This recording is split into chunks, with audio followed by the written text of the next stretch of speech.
no one needs to choose between financial and impact. They can coexist really quite smoothly, and in fact the return on investment is, I believe, is higher when you combine those as one. Welcome to the Startup Palette Show. When you think of startups, you think of Silicon Valley. We're going to venture beyond the valley and paint a picture of the startup ecosystem, featuring diverse founders, investors, and operators. We'll hear about their origin stories that shape them, the highlights, the lowlights, the best practice, and their visions for the future. Join me as we get a front seat to witness the phenomenal role of these path breakers. I'm your host, Preeti Mohan. Let's get started.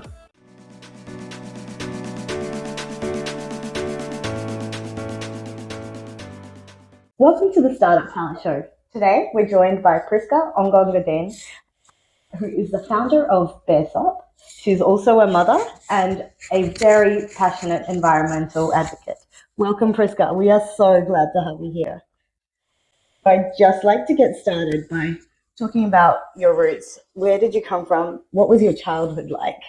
Thanks for having me and for giving me a space and opportunity to share my story and why we exist. And I'd also love to acknowledge the Indigenous community that owns this land and still own this land, and to elders, present, past, and emerging. I'm originally from Kenya, from a small town called Siaya in the west part of Kenya. So I grew up in a bit of Siaya, a bit in Nairobi, which is capital city. So trying to go back to what my childhood was like. Look, I had a good childhood. I really feel very fortunate to have all that I needed and more. I never felt like I lacked anything. And that's because obviously my parents, they own their own business and I watched them work very, very hard. There is just obviously 7 days a week, starting from 4 a.m. in the morning until very late. I remember my mom taking time off to go and make dinner and then back to the office. So I would say that kind of gives a lens. For me, that just is the norm for me, really, like being conscientious and almost like you gotta make things happen. But if you actually do put the effort in, it does come back. So how was it having parents who are entrepreneurs as well and watching them grow up? Like, what lessons did you take away from that?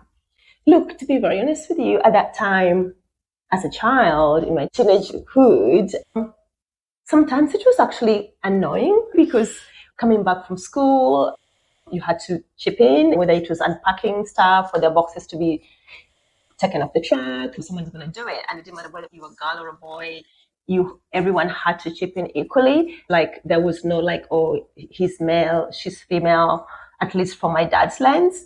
And coming from a community where obviously being male, it's a very patriarchal community. My dad was actually quite different because his sons and daughters to be absolutely equal. And he did practice that by giving us the exact same chores. It was kind of annoying because he really had no free time. There wasn't really like I'm back for holidays because I was in boarding school, and now it's time to actually go and see my friends and relax and enjoy. There is no dull moment, right, when you're running a business, and you got to experience that super early. How has that shaped some of your thinking now that you are an entrepreneur? You have kids as well. Do they get to experience what you experienced? Maybe because I had that experience that I didn't really enjoy, because obviously as a child or as a kid, you want to be a kid, right? And as much as obviously we had Sunday off for sure, and after work you had that time off, and we didn't have a say on, when you give me that chore task, I'm going to say yes or no, you don't even question that. So with my kids, I have been a bit more mindful to actually just not give them Baresop chores for them to do, because that's my journey, it's not their journey. And obviously they also have their own commitments. They have the friends, they have schoolwork. And so if I give them a chore, I kind of have to pay them for it. my lens being formed by how I grew up has kind of affected how I relate to how I involve my kids in what I do.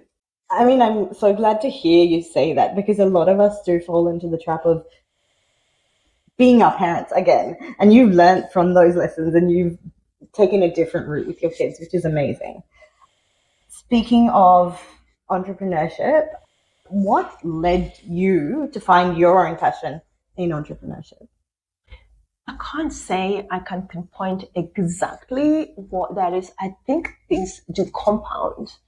So for me, it could be that, coming from a lens of my parents running multiple businesses and how they were able to actually cater for all of us. We are actually a super big family. We are a family of 24 kids. So you can imagine as a father trying to actually provide for all of those kids, but provide for them in a way that, we all went to good schools, we went to private schools and good boarding schools, but someone had to work to make that happen. And so my dad and my mom, and obviously I do have half moms because my dad had more than one wife.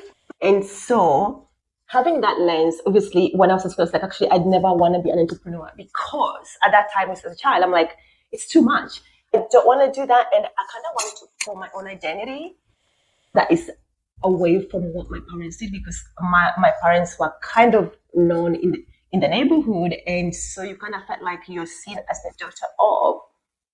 And so my lens that was, I want to do something completely different. I want to get a job far away from here, have my own identity where, it's Prisca, it's not my dad's name. And therefore, at school, I always wanted to do something else. And I think journalism was one of the things that was drawing me. And that's really in terms of being able to change things, being able to actually champion for the ordinary person. But it's only after I did all of that, actually, I did go on and study journalism, and I did practice that for a bit. I went into HR, into headhunting. And while doing all of that, I was like, am I enjoying this? Or am I just doing it because I'm trying to actually struggle to actually really not do what my parents did? Or is it actually my authentic journey? And when I was in headhunting on weekends, I would go to a school whereby they teach you how to do pattern making, because I knew I had an innate thing for fashion at that time and creativity and making things. That was many years ago. So on weekends, I'd go and do this pattern making, and during the week, I practiced my profession. Then my partner at that time got transferred to Shanghai for work, and I went with him. And when we were in Shanghai, something happened. I was just like, this is my opportunity now to actually do something, because I needed to find a new job in Shanghai. That's when I started my first business, and that was in sustainable knitwear, which was bought by a Korean chain. I think that kind of gave me a lens to, first of all, I really enjoyed it, and secondly, the results of that kind of gave me that conviction and I really did like it. So I was like, I cannot imagine going back to work again. When I was working, there was that thing of, I had all of these ideas and I was always questioning things like, but why are we doing it this way? Why don't we do it that way? I did enjoy it. And I was like, I think I have great ideas. So we are holding ourselves back as a team, as a company, by not doing all of these things. I have to understand why I'm doing something. And I think there's that gap as well. You've mentioned something that a lot of entrepreneurs feel when they're in a 9-to-5 job, right? 9 to 5 is flexible, but you feel like you don't belong. You feel like you're limited, and you're limited by the environments you surround yourself. So how freeing was it exactly? I'm sure it was equal parts difficult as it was rewarding. What was that balance between difficult and rewarding? Oh my goodness.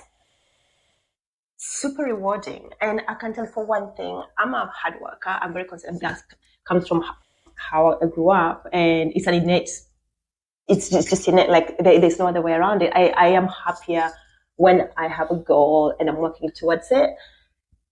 it just gives me so much fulfillment and so much meaning. And it forms my whole being in my mental space and my physical space. So a lot lies on what I'm spending my life doing. But when I know what I'm doing and why, I immerse myself in it.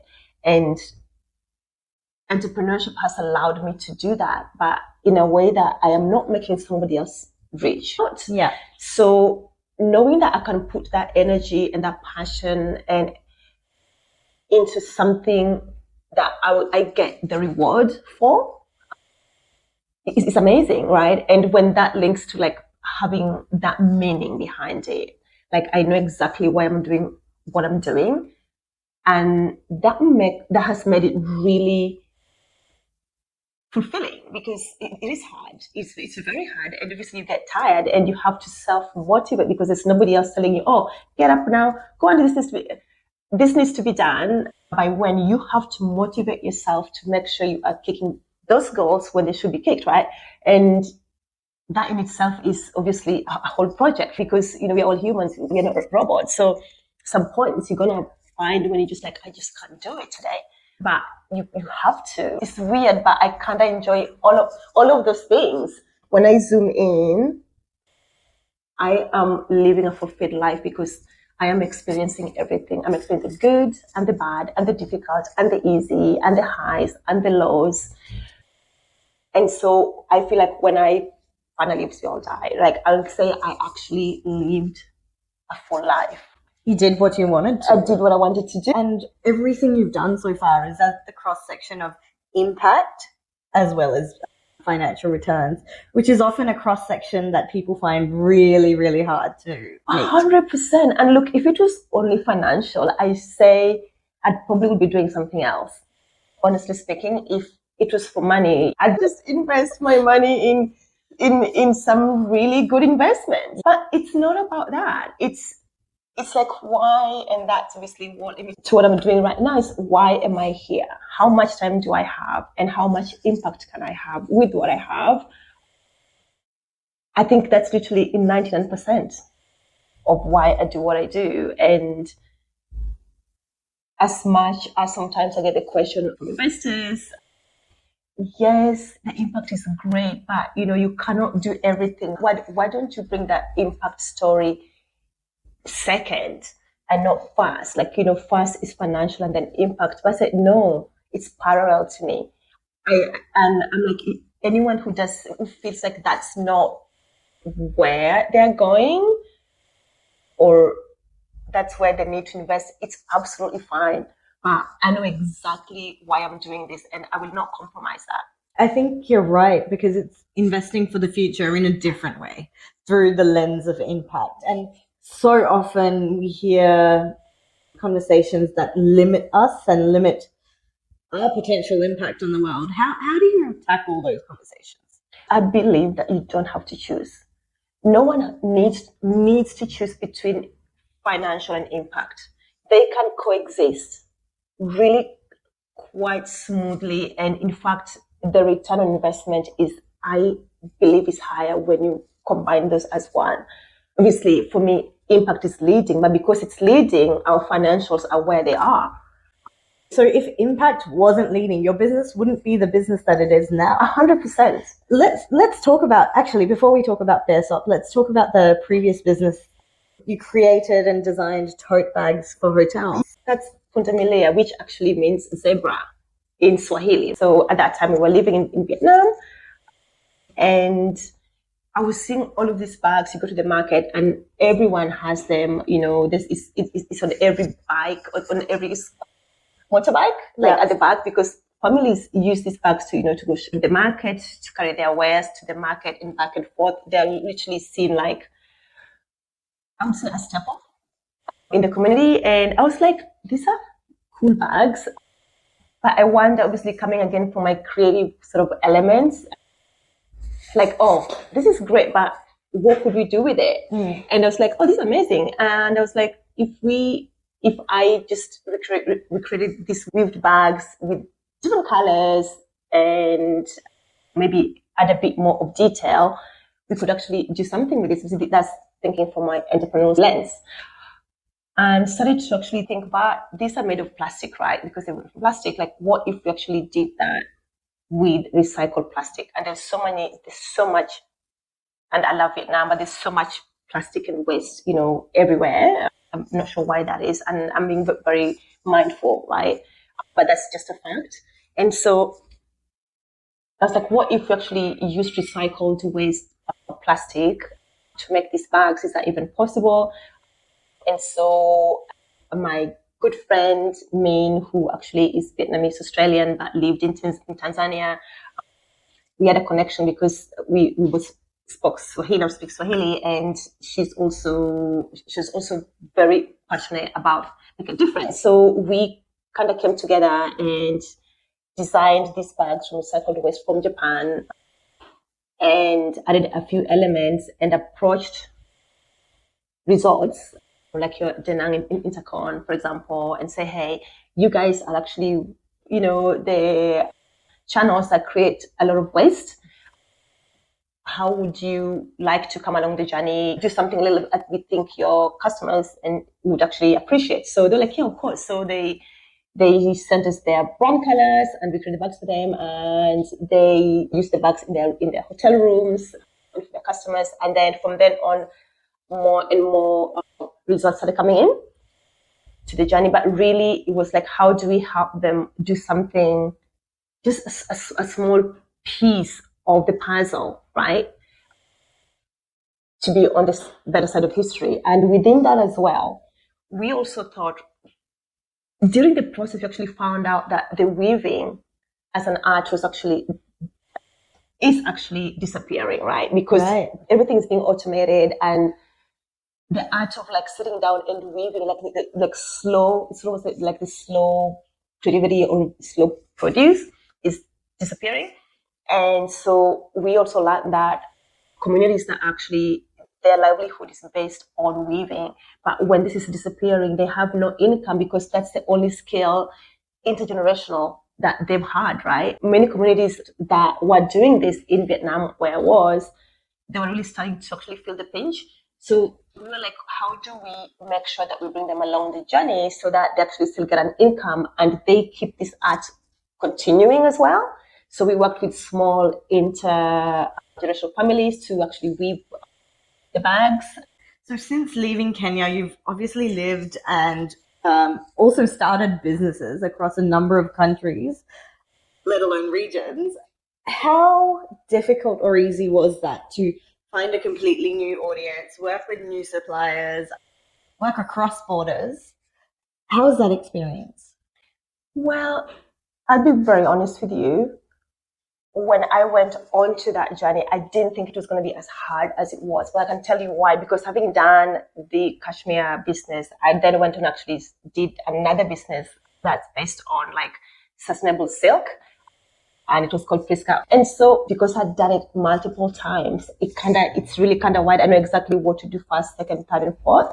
And within that, obviously, there are blocks because, for example, with the bags, I can tell you to even find, we were finding like to make the bags, the quotes we were getting were going to be almost impossible to sell them because if something costing you, let's say $50, who are you going to sell it to, to actually make money, to actually even make more bags, leave alone to actually make a profit, to actually do anything with. So that was really hard actually in Vietnam to just find a community that was going to kind of give us a better price. And there's also the thing of, you need it more than we do because these communities actually, they have contracts with other companies and they have a bit of volumes.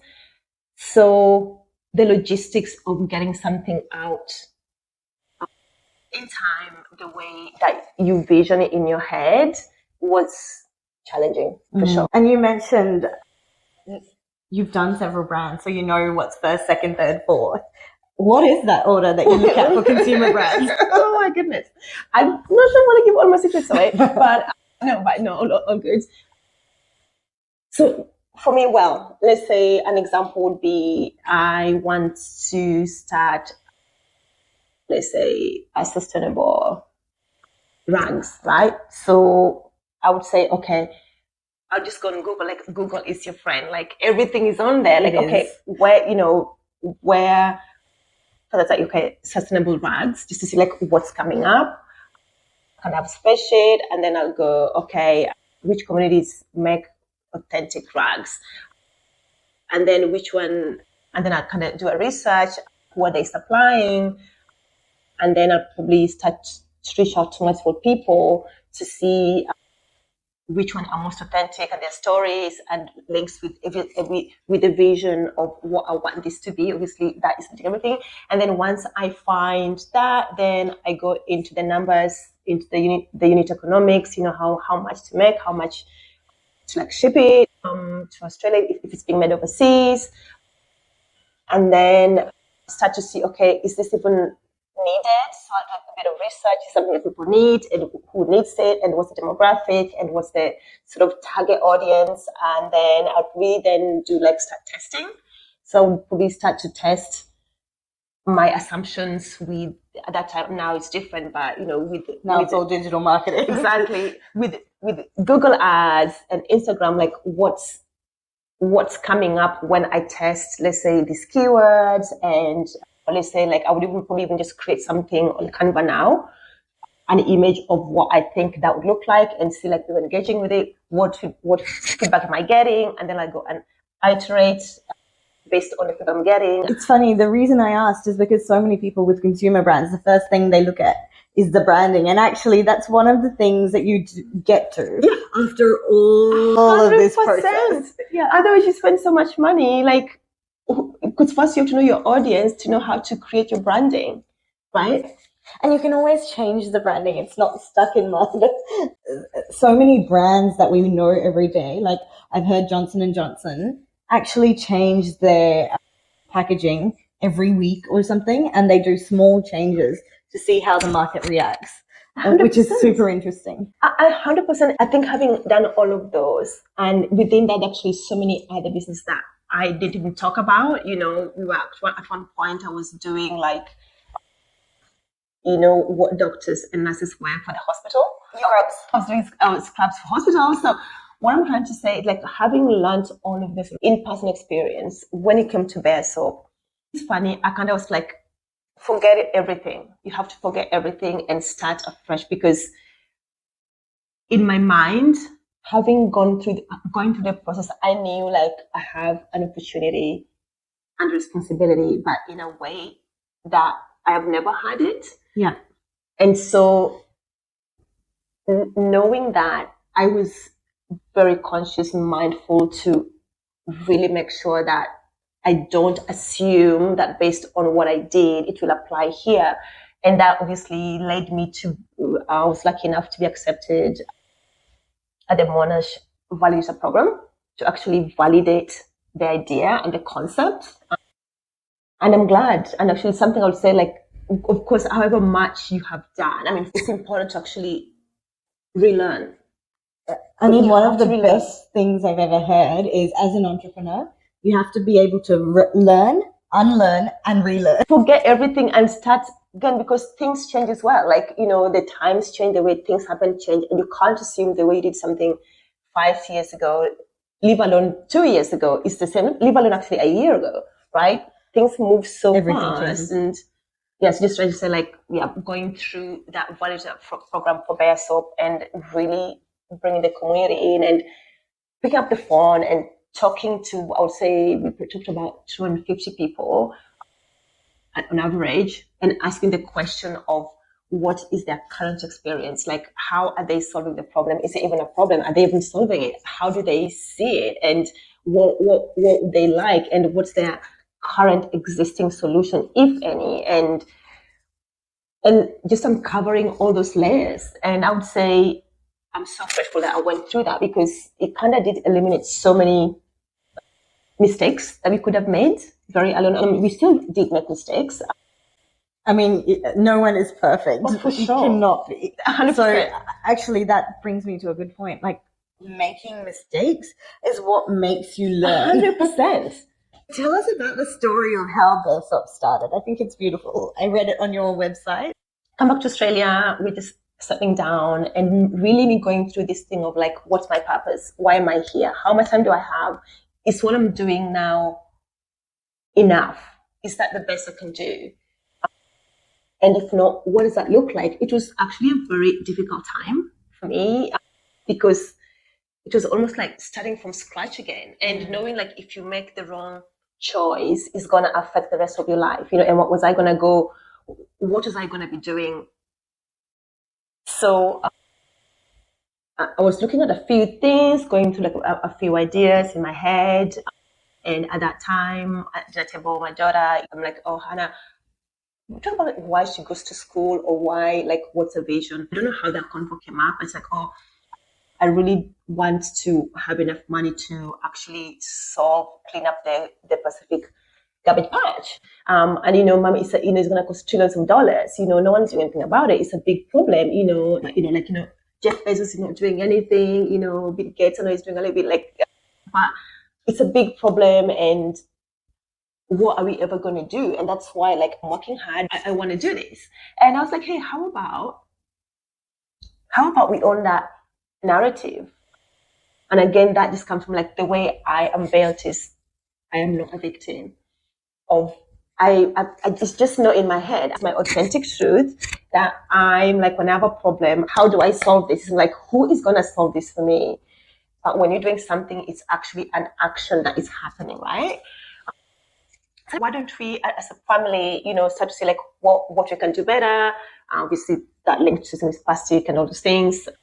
And the kitchen was easy to be doing, and to be fair, we were already doing a few things, or more than a few, but we were not doing much in the bathroom. And then starting to actually look at how that was going to work. Driving to Malvern to go to the bulk store, and I'm like, this is not solving the problem for me. And then I went to like buy the big refills from Coles. I'm like, ouch, like we don't have so much space for this. And then I thought, okay, maybe I might open actually a refill station in the main street where I live in Elwood, what's it called, in Ormond Road. I'm like, wow, that's the real estate that's gonna come with that. And then I'm gonna sit in a shop and like all day, just like that, just trying to knowing myself, knowing what I kind of gonna do. It doesn't make sense. I'm like, oh my god, and that drove me into a manic and obsessive research. Well, what I love about this is you are a classic example of obsessing about the problem and not the solution. You're obsessed with the problem and you want to find a way to solve it. Exactly. Yeah. And really just, that, like using my assumptions, going and doing research, which was literally because I'm grateful that I had the time. So it was actually a full-time job. I get up at 5, go for my run, and I literally, as the kids leave for school, I'm sitting there like until they come back. I'm like, because you uncover this and then you uncover that, and you're just like mind blown. What has it taken? So you developed the formula on your own. How is that experience? Because this is, so previously you'd been in design and manufacturing and that sort of area. And then now you're into chemical formulations. Oh my God. When I asked myself, what's my purpose? I knew I wanted to do something bigger than me. And I knew what that was. I didn't know what that was at that time, but in my head, like in terms of like, why am I here right now? And what do I see my purpose is? That was very clear for me. And it was also very clear that it had to do with humanity and like shared humanity, like poverty and inequality and all of those things. And my lens was going back to, I'm from Kenya, as I said, and I have seen like so many people, who are left behind for no fault of their own. And knowing with a clear mind that those are the people I want to impact as well. And like, how am I going to do that? So I obviously started, okay, maybe we'll do a refill. And I went even to like, maybe I will, because obviously coming from, creating products, I'll create this amazing bottle that is going to encourage people to literally not buy another bottle, right? But then I was like, it's actually solving the problem. So it was really like going from one to the next, like one, then crossing off. And then I came across the like tablet form with the US company. I saw they had just released, because through my research, trying to find the solution, they just released like the tablet, and I was like, that's interesting because that could solve my problem, right? And so I actually did approach them and say, hey, you guys, I'm trying to solve this problem in Australia. Can we work together? It wasn't come like, oh, I want to create my own thing. I just wanted to solve the problem, right?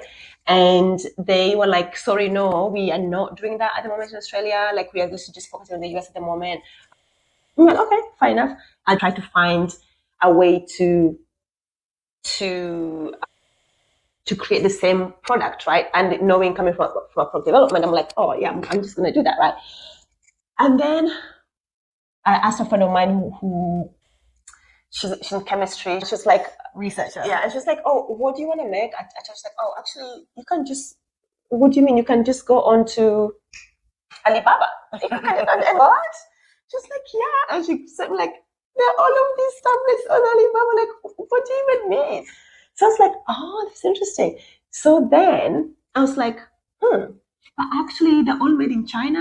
I kind of don't want that because my research had shown me that people actually want authentic solutions, that are mindful to their skin and, whatever, all of those things, right? I want the same, but made in Australia, right?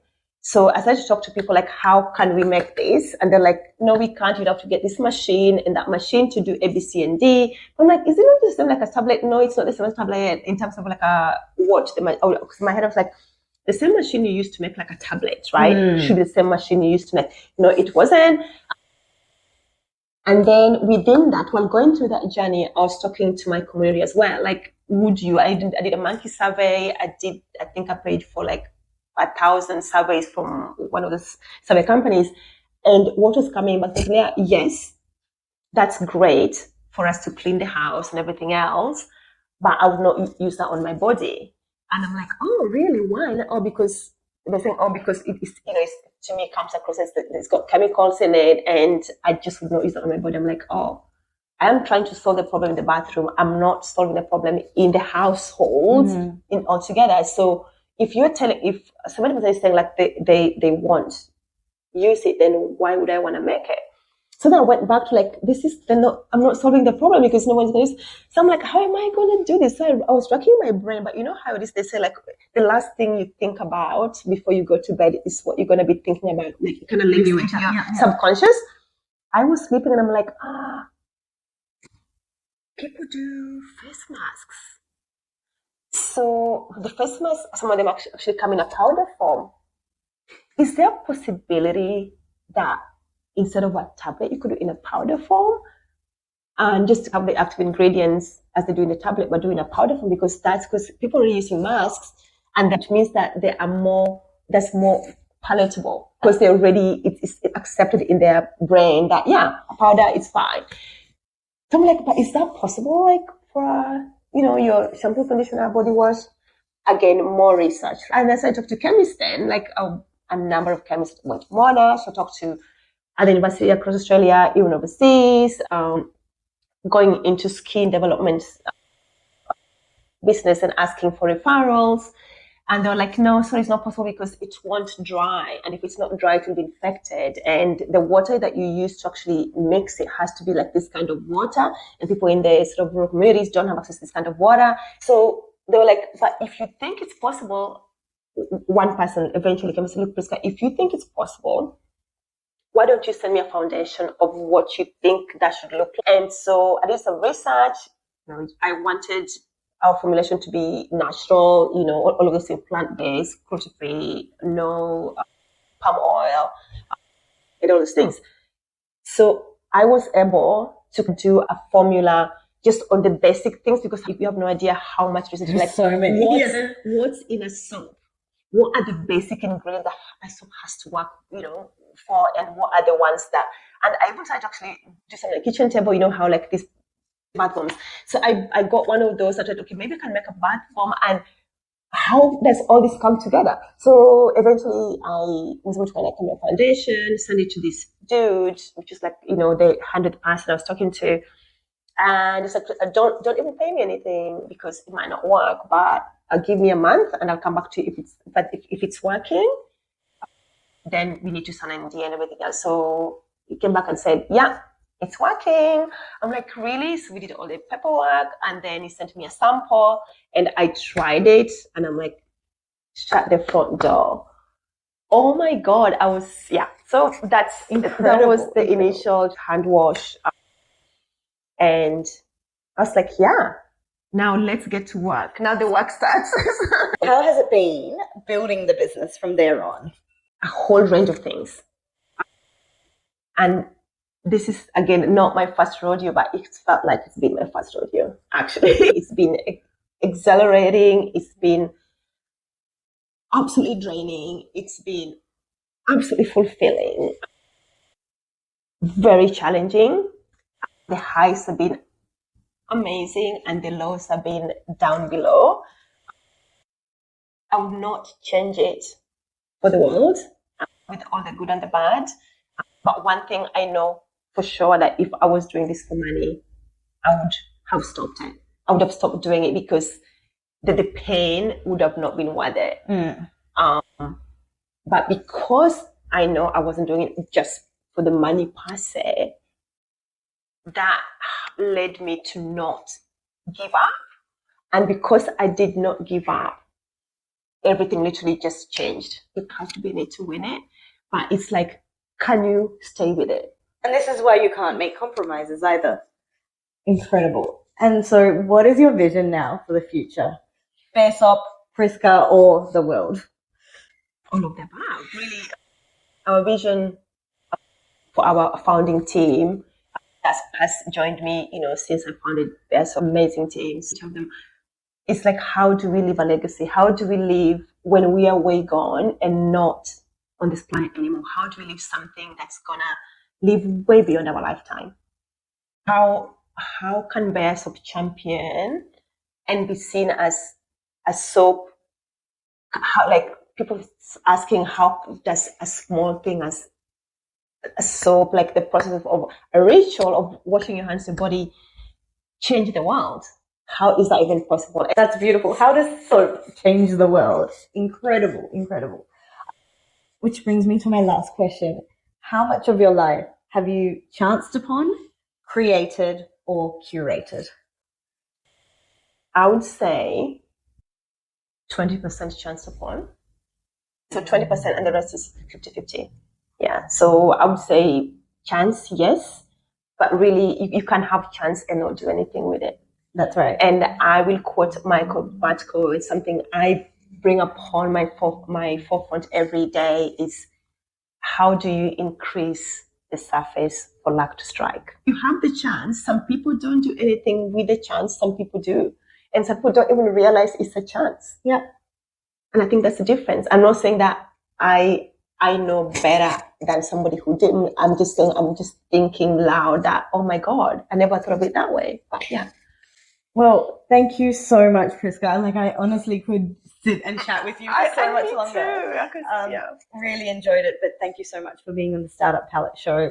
We wish you all the best of luck, chance, creation, curation for your journey henceforth, and we can't wait to see how soap changes the world.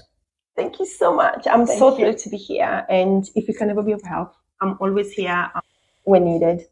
And to give back to the community that actually given so much to me. So thank you, Prisca. Thanks for tuning in to the Startup Palette Show. If you had a blast listening to this episode, come on board and join our incredible cheer squad. Spread the startup love by sharing the episode with your friends, leave us a review, or drop us your valuable feedback, comments, or burning questions. Stay tuned for our next episode, where we'll shine the spotlight on another startup superstar. I'm Preeti Mohan, and I look forward to seeing you next time.